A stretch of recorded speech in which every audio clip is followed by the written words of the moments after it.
What's up, everybody? It's Ty the Bourbon Guy, and welcome back to the 25 Days of Whiskey.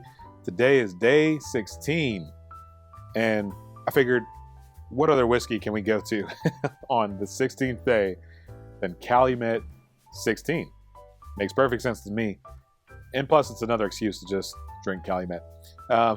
It's, for those maybe not familiar with Calumet, each year they've actually been putting out older whiskeys 1 year older. So last year they put out the 15, the year before that they put out the 14, and so on and so forth. I have seen different combinations lately where they have, they'll tell you that it's a blend between a 17 and an 8, or I can't remember the exact numbers, but kind of that type of deal.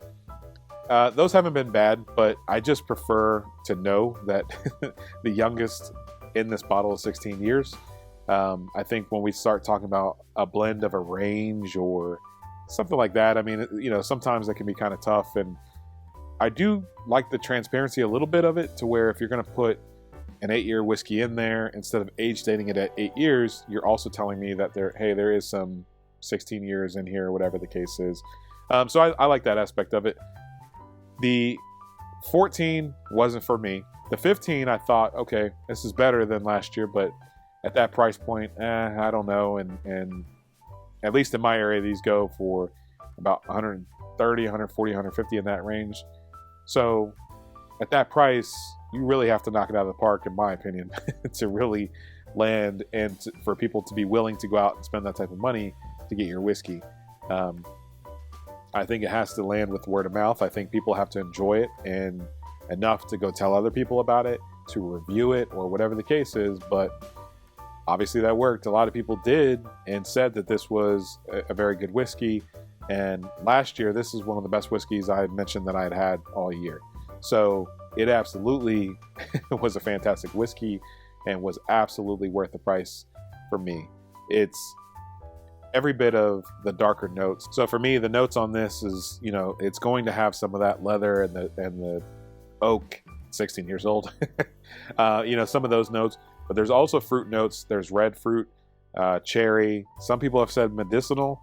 I think of more like a cherry soda, or I'm from Virginia and have a lot of family in North Carolina, so I'll even say like a cheerwine note type of note in there. But for those that may be familiar with cheerwine, but there's definitely that cherry aspect to this. But I don't feel like I think it's complementing the whiskey. I don't feel like it's overpowering it and making it feel medicinal and just like cough syrup. I think this is taking it in a different direction, to where this is actually improving, enhancing the whiskey, and bringing out those characteristics, instead of taking a left turn and just making me not want this at all. So I really like this bottle. It was, like I said, it was one that I rated very high last year. One of the best whiskeys I had last year, and really it's going to be one of the best whiskeys I have any year that I have it. It is a fantastic bottle. And for those doing bourbon hunting, I mean, I have still seen these just sitting all around. I mean, the 14, 15s, and 16s I've still seen around. I like the 16 out of all three of those. You can still absolutely find them.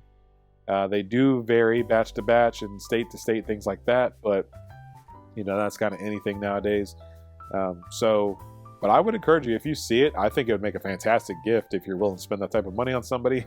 But I think that it's a bottle that, when you can't find BTAC and you can't find all these other, crazy bottles and Pappy and all the Wellers and all the other things everybody else always wants, I think this is one that's sitting on a shelf that would make a fantastic gift as well. Especially as we get closer to the holidays, I'd encourage you to check it out. Make sure you like, subscribe, comment, do all the things, and I will see you tomorrow for day 17.